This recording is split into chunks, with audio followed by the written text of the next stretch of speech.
Alright, I have a triple B episode for you guys.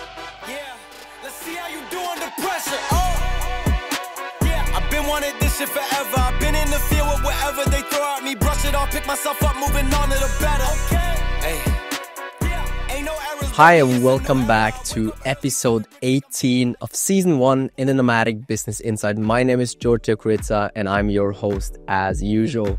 It's so good to have you guys back, and I have a really exciting episode going on for you.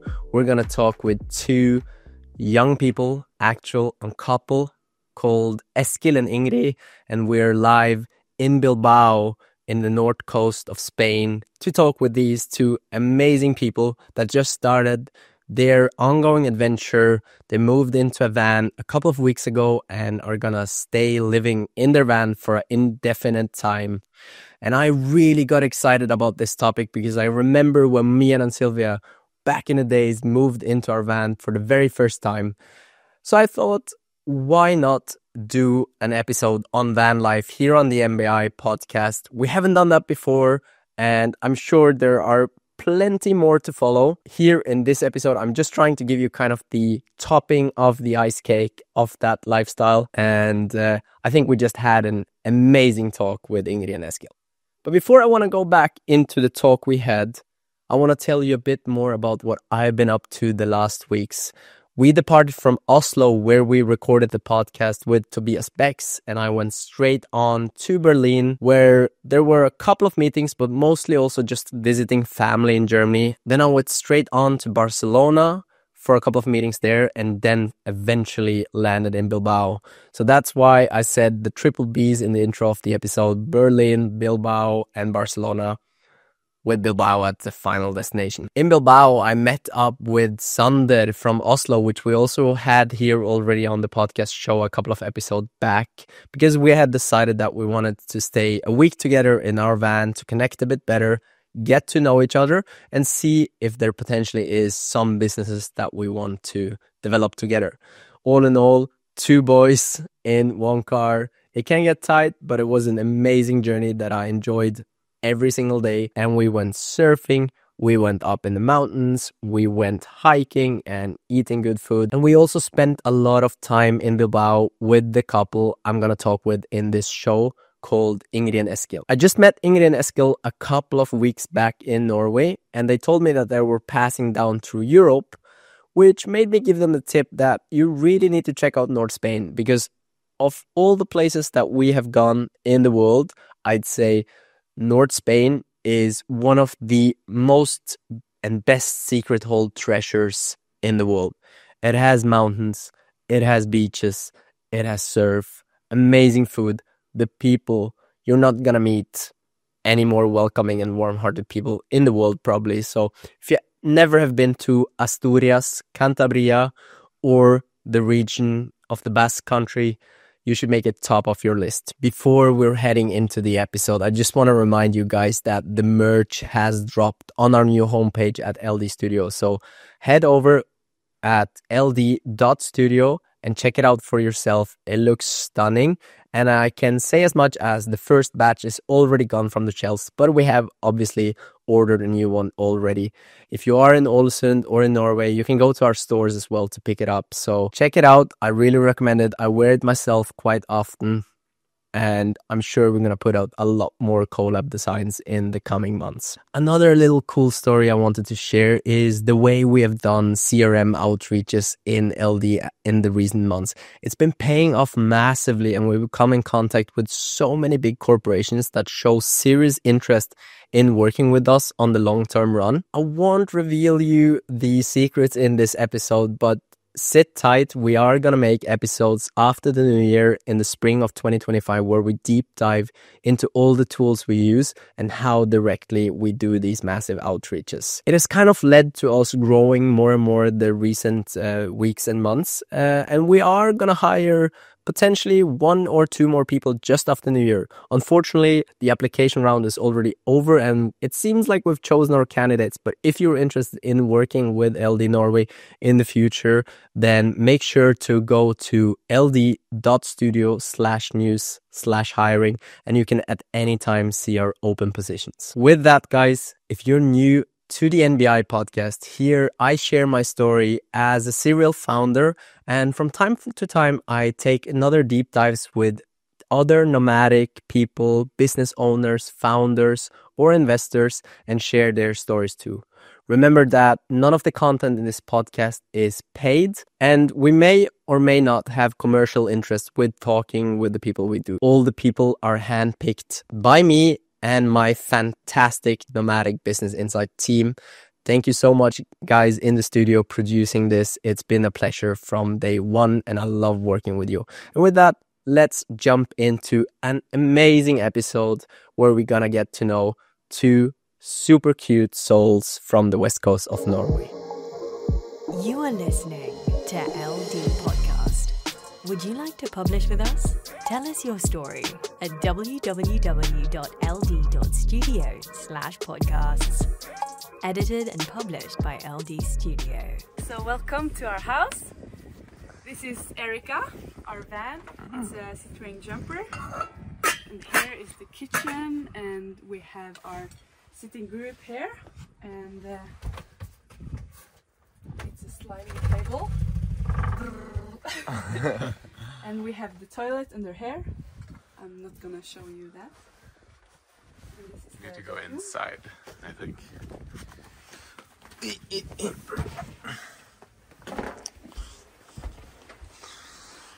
We store all of our food inside here. Yeah. It's Oh, that's nice. Do you have issues with that when you drop that they fall out? Never. No, we thought we would need to always lock these, but they Never never do. open by themselves. What's in there? The like gas connections? Yes. Oh, nice. Connection. And we did all the electrics ourselves. We got big solar panels. This is our fridge. Yum, yum. It's a little bit messy, but that's how life is, Yeah. I guess. And then I have like a tiny little square thing where I can charge batteries inside there. Where? Inside there. That's like my charging station. Ah, nice. Everyone needs a charging station. So that I don't need to have batteries. And I can show you. This is our, what's it called? The bed table. Yeah. This is clothes. It's not nice. This is your future bed for baby? We actually we're joking about it. Like we could have kids up there, but it's super tiny. I think. Balukke. Yeah. Hold kjeft. And this is the bathroom essentials. I like the coherent style of the Yeah, thank you. what is it? Shapes. Yeah. Rotting. I don't know the name. Rattan, I think. There we go. Ta-da. And here's our shower. Do you need a shower? No, I'm good. That's nice. That's very nice. It goes directly to the water tank. Yeah. That's pretty cool. I like that one. Well, guys, it's a massive pleasure to have you here live on the MBI podcast. Welcome. Thank you. Thank you. So I'm sitting here today with Ingrid and Eskil, a young Norwegian couple that just decided to pretty much start a sort of new life, at least for a while, right? How are you feeling about being in a van? It feels amazing Yeah. to come down to Europe in the warmer climate and go from the cold north. It doesn't feel like a vacation. It does feel like a beginning to something unknown. Have you ever thought about how long it will go on living in a car and also what you want to do after? Or is that a thought that you're just postponing? Initial idea is to live like this for 6 months. At least that's what we've told everyone back home. that we're going to do. How long we actually end up staying here down in Europe, I don't know, maybe 6 months. And the plan is to go back to Norway and continue van life there. It depends how much money we have. Yeah. Yeah. Yeah. That's the truth, actually. I want to start on a topic that I know that a lot of the listeners are interested in, and that is the need for going to warmer climates in order to be a lot outside. Was that something that was kind of driving your wish to move inside a car? I think the motivation for moving into a van and traveling down south was the warmer climate is a big part of it, but I think the biggest part of it is going on this adventure together and opening up a new chapter in life. Warm weather is definitely a big bonus. Yeah. And surf and also like the activities that we like to do. So. And I struggle with cold fingers and toes in the winter, so it's good to be away from Norway. I think we'll move more into like warm climates versus cold climates later, but I think a good place to start for listeners to learn to get to know you is also a bit like when you met each other and when you kind of decided to go into a relationship. So you've been together for some years, right? Yeah. We've been together 2.5 years, almost 3. Yeah. Eskil asked me if I wanted to be his girlfriend on New Year's Eve, 2021, I think. Yeah, the New Year's Eve, that is 2.5 years ago. But I'm not. Did you guys know each other from before, or did you meet like a short period before that? It's funny because I watched this video from my high school to recruit people from younger, like middle school, to go to high school. And Eskil made that video, and he made me want to go to that school. So I didn't meet him when I watched that video, but I met him later on Tinder. And that was the way in, like, Yeah. Hey, Eskil, I saw your video. You made me choose school. yeah, that's true, actually. Yeah, and it was actually a little bit funny because I never took Tinder seriously. I always spent time on Tinder just to waste time. So it's kind of like an unintentional way of like, I'm not really trying to meet someone here. I'm just, passing time, or I'm bored or something like that. And I remember I had the idea that I'm definitely not going to meet someone that I'm going to want to spend my life with on Tinder. But so wrong you can be. Yeah. And then I kind of had to reframe it. Wait, it happens in the way that you least expect. Yeah. And that was my like realization point. Like, wait, maybe there's something here. And from then on, I don't remember who sent the first message. You asked me if I wanted to watch the Northern Lights. Yeah. Yeah. That was right. Is there a more Nordic way to see each other? I guess not. Well, let's dive a bit into your professional career, Eskil. Many of the listeners here come in to see different lifestyles of working nomadic, and we haven't actually, as weird as it sounds, we haven't actually interviewed someone that is a video or content creator so far. So I thought this was a really good opportunity of combining two of the things that I love the most, filmmaking and van life. And we haven't made an episode of either of them. So this was like a perfect opportunity to hit two flies in one hit. Yeah. So I'm quite excited about this one, but I won't take too much of stage light. Where did your journey start exactly? My journey started, I haven't thought of it in this way, but it actually started when I made that video that she watched in order to want to apply for that sports school, high school. I think it's 6 or 7 years ago, and I picked up a GoPro and started just capturing the activities that I would do, mountain hikes and and made a few YouTube videos, and then I started to kind of receive compliments on the stuff that I was doing. I can identify with that journey. You start putting out something and you start to get like feedback from it. Yeah. It was kind of like that way. It wasn't like a finger snap and I know what I'm supposed to do in life.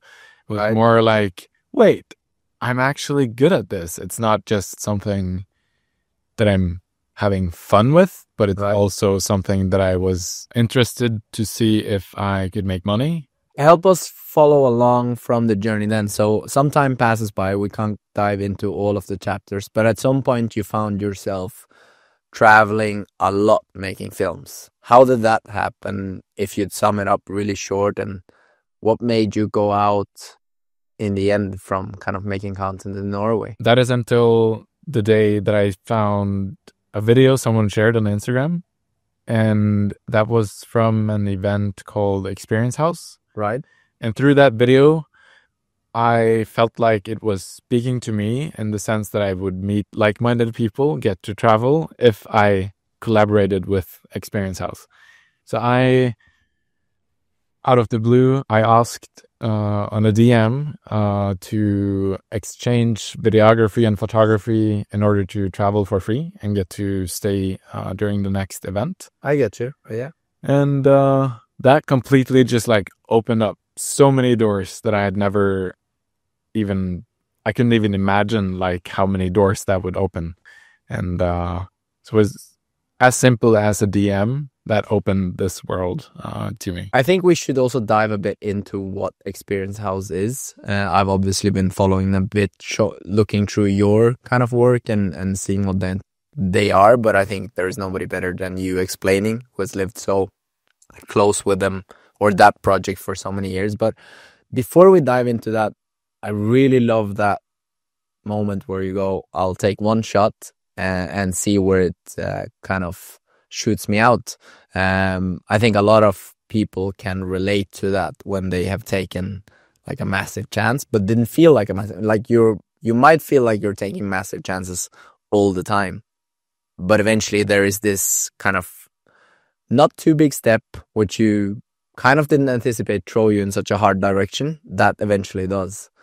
Have you, Ingrid, experienced something similar in life where you kind of like took one shot and it just completely shifted? Yes, I've been changing a lot of jobs.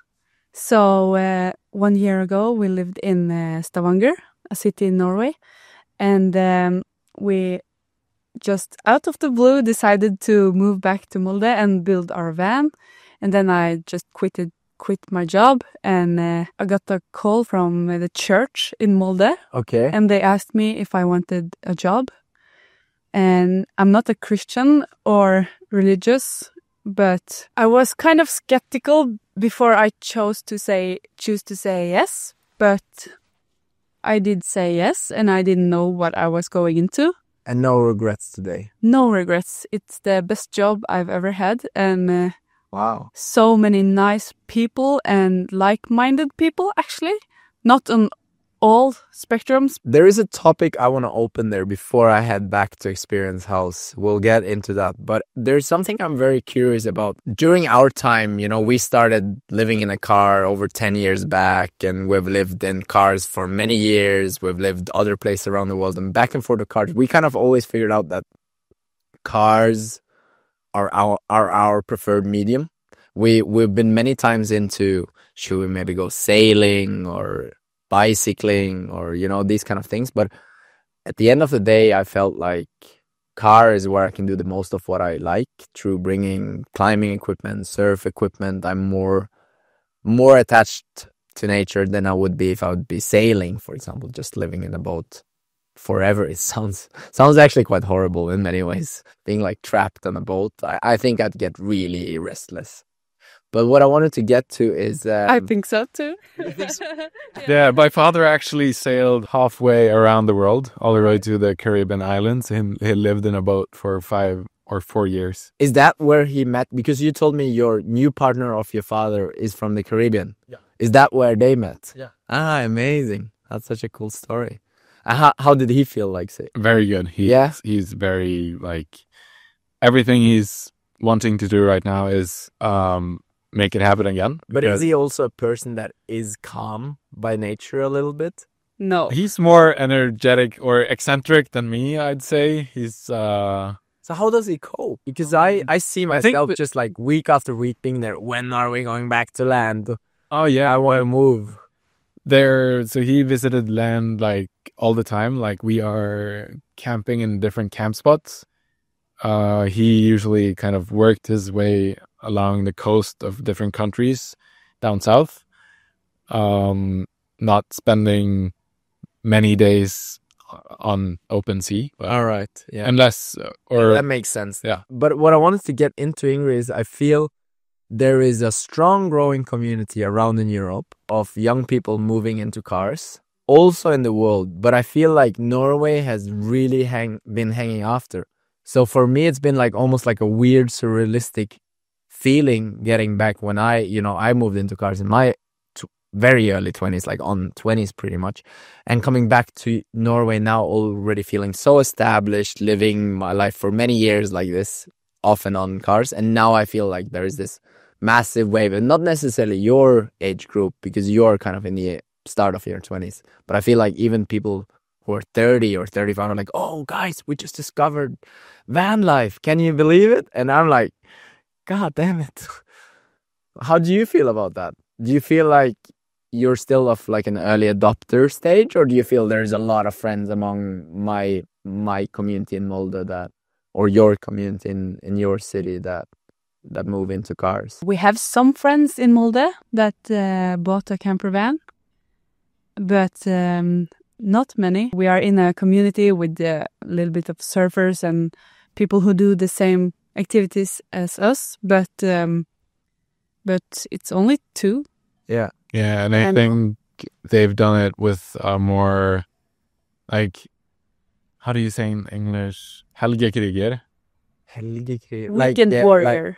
Like people who just put a bed inside a Volkswagen Transporter and they go on short drives just during the weekends. Yeah. But I don't think we have any friends that are like Far going all in. That's what I'm seeing. Like there doesn't seem to be a massive trend in the Scandinavians, but maybe it's because people are not willing to give off life. Like they're not willing to make that compromise in terms of not living in a massive apartment. Or for me, it's really the feeling of not owning so many things and materialistic things. That's the best part of van life. Not owning so much. You have to like move stuff everywhere, and I feel more connected to nature in that way when I don't have so many things to take around with you. Yeah, exactly. I truly can relate with that. It's one of the best things I know. If I feel too claustrophobic of ownership, then I always come out here, the van. Eventually, the more stuff you own, the more the stuff you own owns you. And you're kind of like bound to the stuff that you're owning, because maintaining and just navigating and keeping stuff tidy, the more you have, it tends to kind of dictate your freedom a little bit. The less time you'll have to actually use it, yeah, I guess.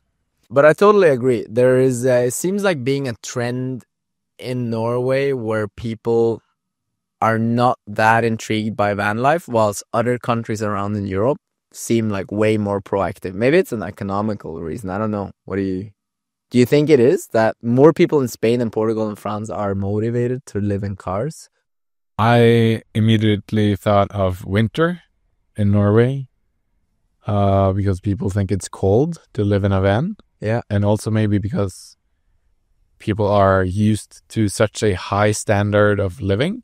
Maybe that's something, or what do you think? I think so. Maybe a part of the around in Europe there it's warm and it's almost summer all year around, so at least we from Norway perceive it as summer. Yeah. I mean, the Spanish people we're just, for those of you not watching on video, we're currently sitting in the Picos de Europa, which is like Asturias, North Spain, beautiful mountain range. And we just actually had a short break in the podcast to turn on some light. And want to give a name drop here to Sander, sitting behind us, working hardcore. If you listen to the episode 13 of this season, go back there and give Sander some love. No, Sander joined us out here to Spain, so that's amazing. But rounding off that van life topic, I want to know, before I go back to Experience House, I want to know your early impressions. I mean, you've been on the road for some weeks. Maybe you guys can help me kill some prejudices here, because I feel there are some beliefs about van life that are not true and some that are not talked about at all. What are your biggest takeaways so far? Hair. Yeah. Hair. It goes everywhere. Like when I cook and when I go to sleep, and hair is everywhere on my clothes and in my shoes. And I've never heard anyone talk about hair before, but we don't shower as often as we used to do. So when I brush my hair, it's hair everywhere. Like I never heard anyone talk about that before. I love the honesty, though. Love the honesty. I didn't see that coming because I feel I'm so occupied by dog hair. Yeah. So I never ever thought about human hair. Yeah. Yeah, that's actually very true. Yeah. Like, I maybe it's because we're not showering. I don't And know. it's such a small space in the van, so you see it. It brings us to like general cleanliness. I think to be like happy in a car, you gotta reduce a little bit of your standards. Not necessarily that it can't be clean or well organized, but there's like it comes from small space, I guess.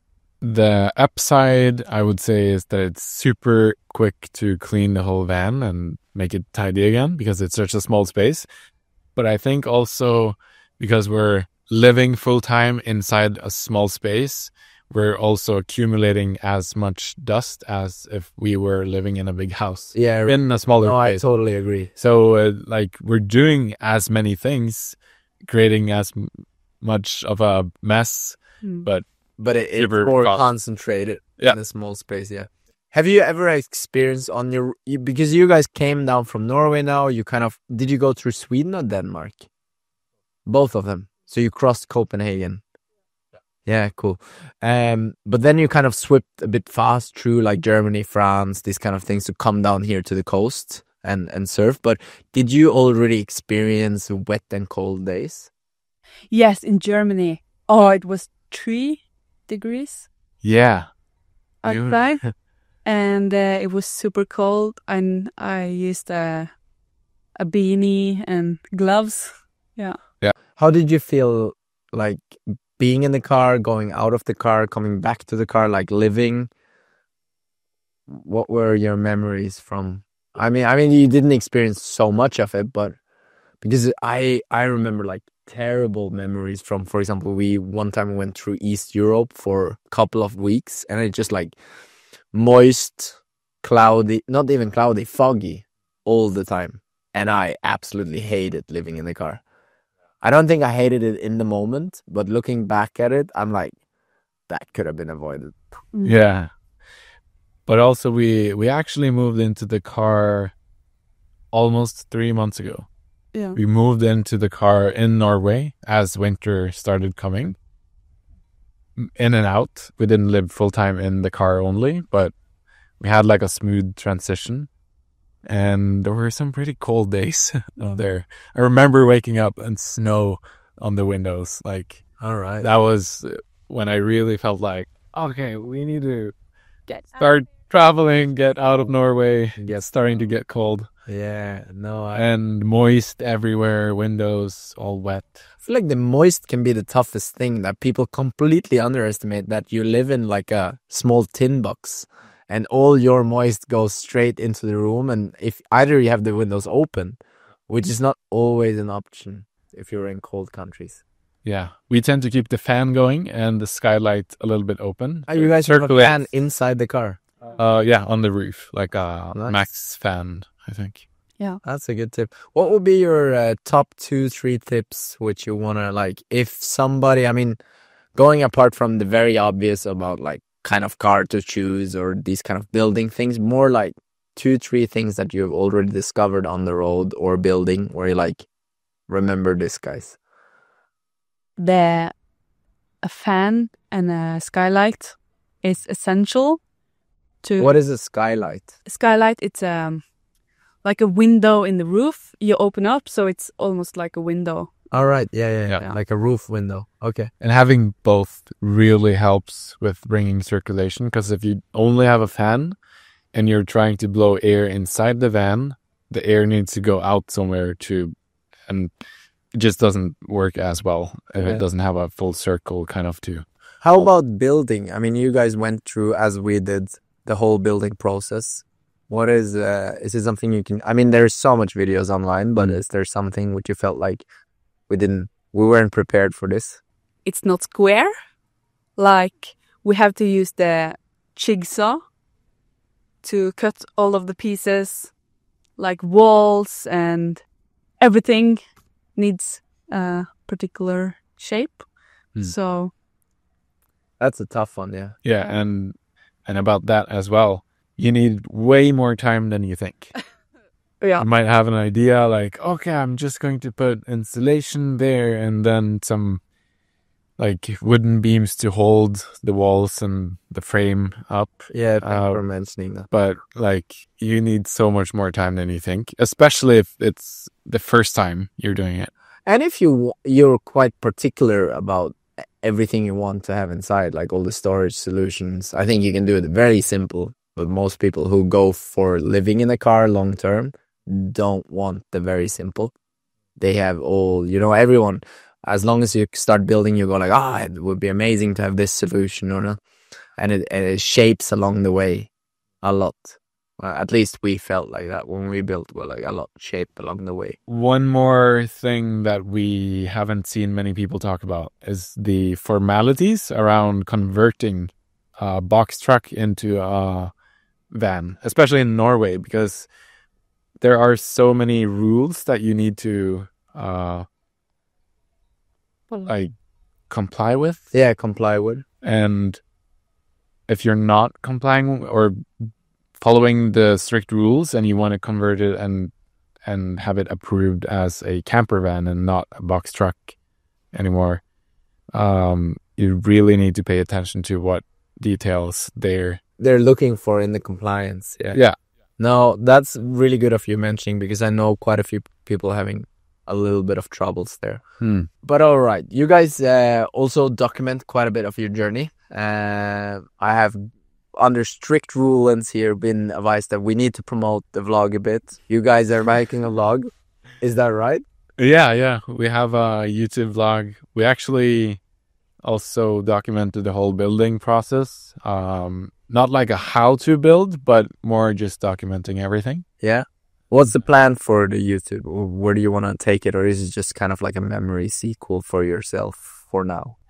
We want to make vlogs and what we experience in our journey. And we want to show family and friends what we do. And maybe we'll make a little documentary from our trip. Yeah. I mean, it's also just a beautiful self-reflecting time. Yeah. Yeah, absolutely.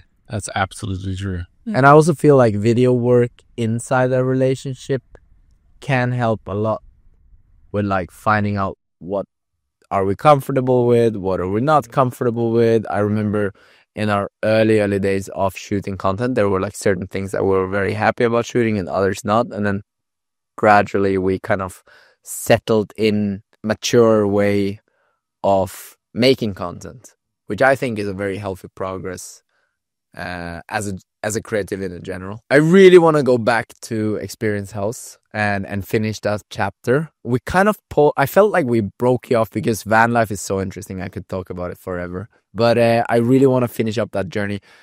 You went on the road filming and documenting Experience House. And I mean, for everyone who's curious, I think just go on Eskil's Instagram or check what you've done. It's amazing work, tells really cool stories. But I'm more intrigued about how you felt that journey changed you. Also kind of maybe deciding that you want to work only digital, or that you want to be like someone that travels around, works?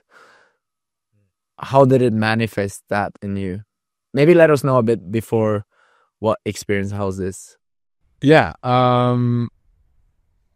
Experience House was exactly what I needed. It was more than I knew that I needed. Experience House is a sort of an event / retreat where around 30 individuals, artists, musicians, creatives, multidisciplinary people apply to kind of do something that is similar to folkehøyskole. Yeah. How do you say that in English? Almost like a gap year with an educational purpose. I don't think folkehøgskole, the term from Norway, translates in any language, because I haven't seen a world in the country so far that has a like professional gap year program. Yeah. But I guess that's the closest you come to a private professional gap year program. Yeah, that's right. And so people apply to be a part of it. Right. Experience House works in the way that they're designing the group. So they have, let's say, 5 spots for musicians. All right. Let's say 3 spots for anyone that is working with finances and are like salespeople. So they try to kind of create a group that can teach each other, nurture, maybe even like each other with knowledge. Cross-pollinate through different industries. People host workshops. There's not like a particular program happening throughout the month. It's an open calendar, and the idea is that when you bring the right people to the right place at the right time, and you're intentional about how people engage with each other, they will start to make the experience itself, and that's what's the magic of it. So to make it really easy, just to make people follow along on a practical level, it's an organization or / like organization company hosting recreational or retreat that span over a couple of weeks or a month, and people come from all around the world. And so where did you go particular, and where do they operate? So far, they've only had experience houses in Morocco and Guatemala. Okay. That's the first 2 sides of the world. Yeah. So the first one, I went to Morocco, and then I've been in 2 in Guatemala, and then 1 more in Morocco. And yeah. So that but you did that for 2 years straight? No, they host experience houses about 1 or 2 times a year. So that means 1 or 2 months a year total. So that was not my full-time gig. Yeah. It was something that connected me to a network that was much broader and more global than what I had from before in Norway. All right. And so let's jump into the part of how did that spark your intention of working kind of more digital, more remotely, and also now, sometimes taking your work, and we don't know where it guides you in the future, but what kind of moments did you feel that this could be a career for me, and what made you feel it? I think what I started to discover after my first experience house was that my profession is not about just capturing cool stuff happening, cool places. It's not about just that. It's more, I grew within experience house and realized that there are a few things that matter to me, what matters, and why do I do what I do, instead of what I do. And what I learned through Experience House and other events gradually was that I do what I do because I want to tell and inspire people to connect better to nature, to themselves, and to others. And having those having that defined really helped me reshape and dictate how I want to work and what way of working fits best, whether that is remote work or going to events. Yeah. Does that kind of No, answer I think it's a good answer. It kind of so. I think it's fair to say that you haven't even decided if you want to work completely remote or not. That it's more the freedom of moving with your work that is important for you. Yeah. But you tend to, I think it's a common thing for all people that work digital these days that you kind of, your office is everywhere. And you work a bit in the beginning of your journey. You don't know if you'll work later or not. Yeah. How do you feel working in a car? Or, I mean, you have started working in a car a bit. You've done it a bit. You maybe are going to do it in the future. How do you feel? What challenges did you feel you met already? I think the obvious thing is that I need to shorten my work days and have less hours working, because there are many different things that kind of demand your attention when living in a van. Both driving a lot, moving spaces, figuring out where do we want to go. You're not in a locked place that's your home. You kind of need to plan ahead on all levels. Where am I going to live? And then we have the demanding partners. Yeah, and the obvious one, you're sharing a very tiny space with another person. Because you went into this like completely like, I'm not gonna work. I want to enjoy. Yes, I did, but I'm also prepared to work a little bit because we're making the YouTube videos and we're posting on Instagram. So yeah, it's a little bit hard sometimes because I'm a super attention person. So I think I can be annoying sometimes, but I go for a jog or do something else. So I think that's exciting though to talk about, because a lot of people move into cars with different motivations. For us, in the beginning, it was little work. Then it just became more and more and more work. And we kind of were at the waypoint where we kind of had to decide, are we going home and being super regular and working with this, or are we somehow continuing this journey? And I'm quite glad we said we want to continue, because I think it has taught us a lot about work-life balance. I think one of the most challenging things that people underestimate moving into cars, or at least thinking about or starting to kind of move places while working, is that what you mentioned, like establishing routine, and there's a lot of other things that require attention. Personally, I enjoy hotspotting work like as much as possible. So I'd say, okay, right, Sunday, Monday, Tuesday will work, and I'll try to not be too motivated doing other things. And then I'll say, okay, then I have 4 days to just bounce around. And then sometimes I'll use an hour here and there and work a bit. I think it's smart to say that if you want to do it for a lifetime, then you need to find like a balance somewhere, because if you're ending up not working at all, then at some point you'll be like, oh shit, we're out of money. I gotta go home and do regular life again. And that's also something you maybe don't want, like flipping back and forth. It's different though.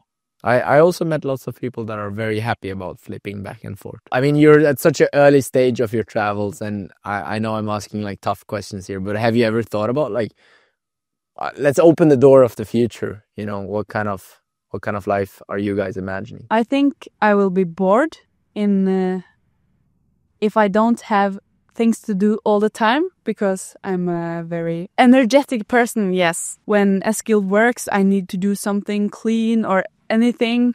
So I think the ideal situation is that we can try to make money of what we are doing. So we want to try to make our YouTube channel bigger. So maybe one day we'll make some money. And I took this course online that I paid like 30K for, like 30,000 kroners. So I think I'll try to finish that one. I've just procrastinated it now. So there's been so many distractions, like building and So working online and living in the van and not have a like finished date to go home. Yeah. That's You're kind of using this as an opportunity to start looking into how can I make money. I think that's a truly honest and nice way of also putting it. I think we also did, maybe not so openly thinking about it, but I think we also did that throughout our journey, kind of saying, okay, is it more important for us being outside or figuring out first how to be outside? And then we're like, we'll just go outside and then we'll figure out the rest on the way. And I think it's nice to say that it's possible to say, okay, we got money for being on the road like half a year. I'm sure we can try to figure out something. I feel like I need some time to be very bored so that I can look into what I really want to do. When I'm really bored, what do serve me? Like, what do I really want to do? I feel like in my square world in Molde, I didn't figure out what I really wanted to do because I wake up early, go to work, get back home, do some things, and then over and over again. And I don't like that lifestyle. You probably inspired it other a lot as well, where you, Eskil, put in a lot of input from what you have seen around the world and like, this is possible and this is impossible. But I think it's even more important as you put it out now, like it's important to get out yourself. And I do think a very little number of people actually, especially maybe in Scandinavia, but I think it's a global thing, do force themselves to be like outside for a long time in a kind of situation where destination is unknown. Destination unknown. I think, especially for me, having done so much work for other people, filming other events and telling other people's story that are aligned with what I want to tell, have kind of made me so busy that it's hard to see what stories I want to tell myself, using my skills to, as you said, be a little bit bored and say no to some really good offers with the intention of like trying to listen to what stories do I really want to tell and how can I tell my and our story, instead of just jumping around and From job to job. yeah. So no, I really hope that you find that time, guys. I really did. Are you guys do you know much about Steiner pedagogy? I know a little bit about it because my mother is very engaged in how the regular school system is operating and how it's not supporting. Is she a teacher or? She's a school nurse. Okay, school. So she is the one that students having a hard time goes to, and she advises them. Either it's health-wise. And the reason why I know about those types of schools is because she is very interested in that space as well. So I don't know a lot about it, but I'm just dropping it out there because the next episode we'll do will be one of the pedagogic council of whole Norway in Waldorf pedagogics. But I think it's nothing I've been very public about, but I'm personally a massive fan and a massive promoter of Waldorf education, and that's also why we're going to do that podcast. But I think a lot of what we're talking about and a lot of the young people who listen into this will kind of find them, wow, I didn't know there was like a school system within this. And that's I think Waldorf education is very misunderstood in very many contexts because people think it is about dancing letters and being super expressive and stuff, but actually like the foundational thought was making a school where like inter-human connection and the interest and intrigue to learn should go ahead of curriculum. Like the curriculum needs to be there as a guiding manual for everyone who is to run education, but the main motivation of doing an educational system is to keep on building young kids that are super driven to learn and super inspired to learn. And I really recommend you also to like visit schools on your journey. If you see there are like Waldorf schools, like check them out. I've had some beautiful visits all around the world on really fascinating schools. And one thing is for sure, my kids are going to Waldorf schools. But I just got the thought like really randomly because the way you described like your journey of discovering what you want to do, it reminds me a lot about how teachers talk about discovering journeys. And I think it's something that is under-communicated in not only the Norwegian educational system, but many systems that there is nowhere where you really have to fit in. Yeah, I think the educational system should be encouraging people to learn through discovery more instead of learning through something that's already been discovered. Right. No, I'm totally on board with that. Mic drop. Yeah. Mic drop. Well, rounding topic here, which I'm really curious about, is before we jump into that, I'm gonna tease people a bit more. What do you think about North Spain? I'm a massive promoter of North Spain, but you might figure it so far. We've been here for 5 days or something, and we love it. Wow, it's a warm climate, and it's full of mountains, tall mountains. So you get to climb, you get to hike, you get to surf. It's so many beaches around here, all the way to Galicia. Yeah. And wow, we love it. Mm-hmm. But I don't feel like we have seen so much yet. Mm-hmm. But I think we'll stay here for maybe 2 months or something. Wow. Yeah. Or at least along the coast from this year. There is a lot to see. Like, I know I've been telling you guys, but you need to see for yourself. There is a lot to see. Yeah. Thank you for guiding us. Yeah. Thank you for the nice compliment. I don't know if this would be the first destination if it wasn't for you kind of just helping us pinpoint some specific places on the maps. We did the same. We went around in Europe for, I think, like 2 years before we seriously discovered this place. On one of our first journeys, we were in this region, but we just randomly passed it by, like, we want to see this, we want to see this. And I never went behind the picos here and this kind of stuff. And then 2 years after, I was like, nobody really talks about this region. I want to see for myself. And then I think we went like 6 months in this little like surrounding here. And then we were sold. Yeah. No, it's cool. I think a lot of people should check out. But let's go into closing matters here. Van life and traveling kind of as you do now. Why do you think it's so important that young people challenge themselves to do that and actually try it for a while? What are your like massive selling points? If there is someone listening into now, wow, I wanna check out what Eskil and Ingrid are doing. I get inspired. I want to get out myself. Why should they do it? What do you think are the big benefits? I think in short, you learn so much more about the world through travel instead of just reading about the world, seeing the world through news or documentaries.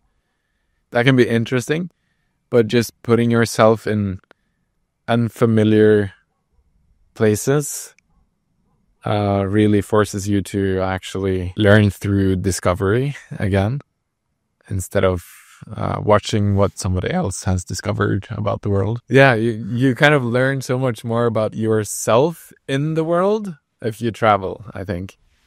And you get to meet new people and get different perspectives. Anything to add, Ingrid? Yeah, you really get to like throw yourself out of your comfort zone. If you do, of course, you can stay inside your van all the time and like be a weirdo. But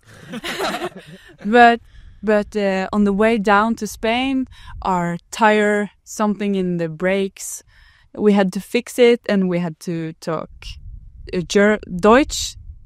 German to the people there, and you like have to fix things, and you have to do it. You can either do it trying to stay positive and figure out how to do things, and you can break down and want to go home if something goes wrong. So you really get to challenge yourself and how you meet conflicts On an emotional level. Yeah. And when you're not home and no one speaks your language, it can be a little bit scary. Yeah. But I think that's a good thing. Yeah. Yeah.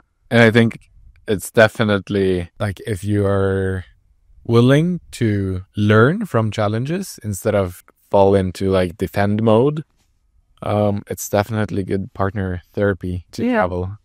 Just and just see each other through different lenses instead of being at home. I can personally sign off under that. How many fights me and Silva have been through just because we were like probably running on top of each other like for months and months and months. But it's also what's brought us so close, I think, that we're like consistently forced to solve things together, and also feeling alone a bit, you know, like you're like out in many weird places around the world and you're kind of a bit alone, even though you know there's always people around, but you're when there is a bubble. So all right, everyone, stars have come out and we are needing actually to round this off, even though I would like to continue this conversation to tomorrow morning. I'm having a really, really good time. So thank you for joining in. It's been so nice to have you already. But before we completely round off, I feel like there is one topic that we kind of left out, and that was when you went on your journey throughout the world with Experience House and you run these kind of commission jobs. At some point you told me you were kind of feeling like, truly, what is the purpose of what I'm doing and what do I want to spend my time with? And there came like a point where you made a decision that you want to go out with Ingrid on the road. And how did that come together? What happened? I think there always comes a point where you get too much of the good, and you become blind to your own boundaries. I was so excited about being very connected to a large network of different retreats that Experience House kind of introduced me to. For example, last year was the most hectic year that I've ever had.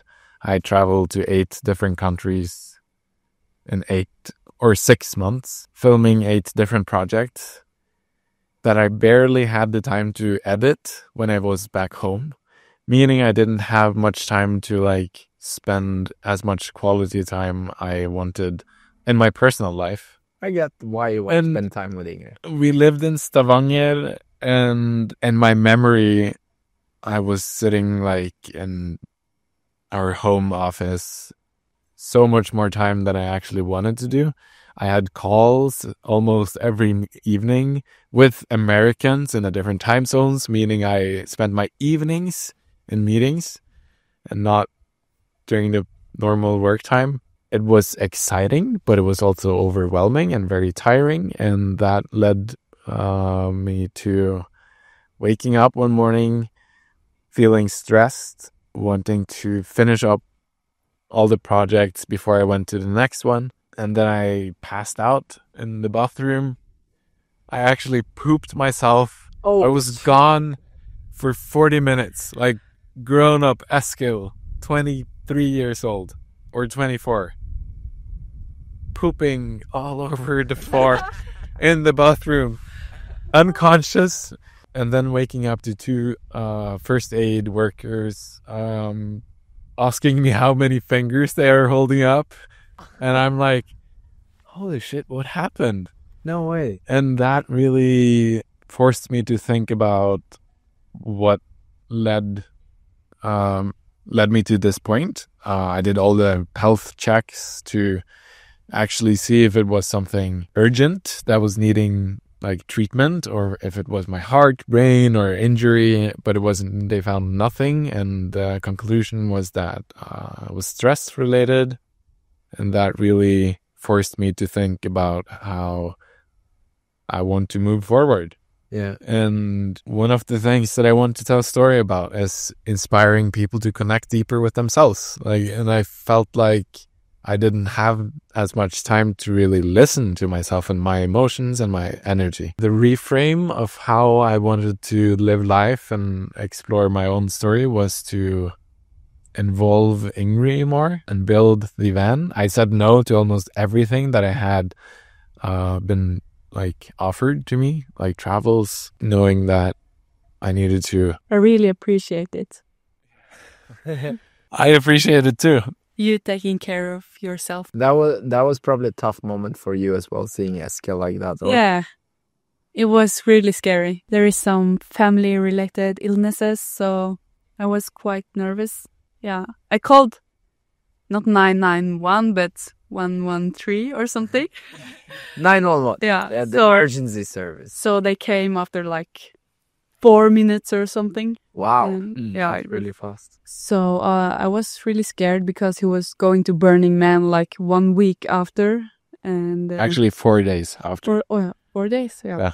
Yeah, that's quite a big life change for you guys also, you know, like, and it has to feel good for you, Ingrid, seeing like Eskil taking that mental health bit seriously. Because I know I haven't been there in my life, but obviously You haven't pooped yourself? not yet, but I've had a lot of high pressure things going on and things that I'd like to solve differently or something. And I know how it is to be in a high pressure moment, especially having employees and a lot of people, you know, it all connects up. And that's also why I keep on coming out and like moving places. Whereas like sometimes when there's too much impulses on one place, then I take that massive benefit of being my own boss and also like that sort of a digital nomad where I'm just like, all right, now is enough. I'm going to move my whole mothership to another place because then there are no more impulses and everything is from restart. And I am kind of the ultimate decision maker of which impulses reach the bridge. It's been really great. It's been a massive pleasure to have you on this podcast. And I think I'd love to take like a call with you guys in 6 months' time or something when you're like on the road still, hopefully, and hear all about your amazing journeys and have you back. I think it's one of the most cool things following young people that are just opening that chapter because you guys have so much to come your way. So many exciting things. And I think it's going to be hard also for you, Eskil, to continuing to say no for a little while. Because I'm sure you're going to meet people. I'm sure you're going to get requests. Yeah. And they're probably already coming. Yeah. So it's an important thing. And it's so mature of you guys as a couple at such an early age to say like, enough is enough. We need a little break time. I think way too few people do that. And most people are so obsessed with a career hunt that they can move far into the 30s before they have the first ever like realization of, wait a minute, have I ever like stopped? How was it for you guys joining into the podcast? It was really fun. Yeah, it was great. I have never been to a podcast before. Another couple therapy session? Yeah, almost. I didn't know what I was diving into, but I really enjoyed it. Yes. Thank you so much. Well, with that, guys, we're going to round off here. Check out our YouTube channel, Ingrid and Eskil. Yeah, do it. Check out their YouTube channel. What was the name? Ingrid and Eskil. But we can also find you on Instagram, right? Ingrid and Eskil. Ingrid with I and Eskil with the E. Without. We'll put it in the show note.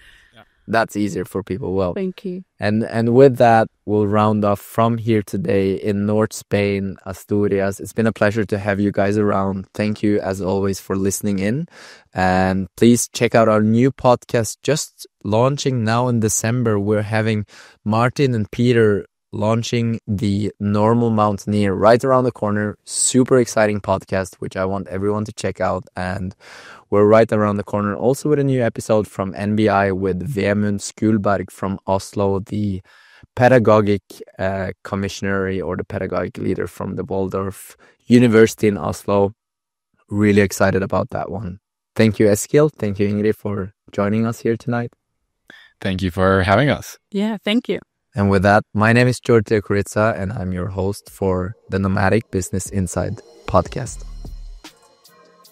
Thank you for listening to LD Podcast. We are continuously looking for the most talented innovators. No matter your background or expertise, shoot us an email at high5@ld.studio with your skills and portfolio.